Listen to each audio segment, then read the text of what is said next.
તો મને તો દિલીપભાઈ એ ખબર નથી પડતી કે પોલીસની આ નિર્ભરતા કહેવાય, નબળાઈ કહેવાય કે સિદ્ધિ કહેવાય, કે તમને ખબર જ નથી, મીડિયાને ખબર પડે છે પછી તમને ખબર પડે છે.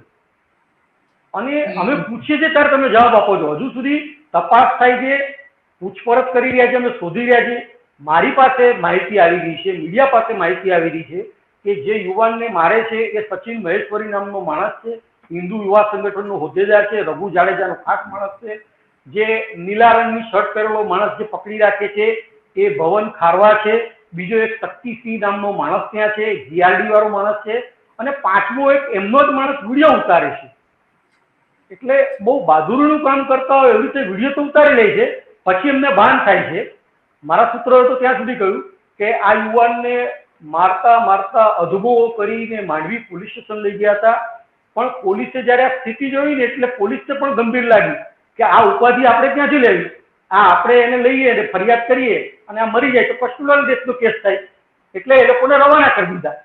પોલીસ ઓફિશિયલી આવું સ્વીકારતી નથી, કારણ કે પોલીસને તો આપણે કયા પછી ખબર પડી છે, એ લોકો તો બિચારા સૂઈ ગયા હતા. એટલે તમે વિચારો કે કોઈ માણસને આવી નિર્દયતાથી કેવી રીતે મારી શકાય. એ ગમે તેવો હોય, એ માનસિક અસ્થિર હોય, બીજા કોઈ ધર્મનો હોય,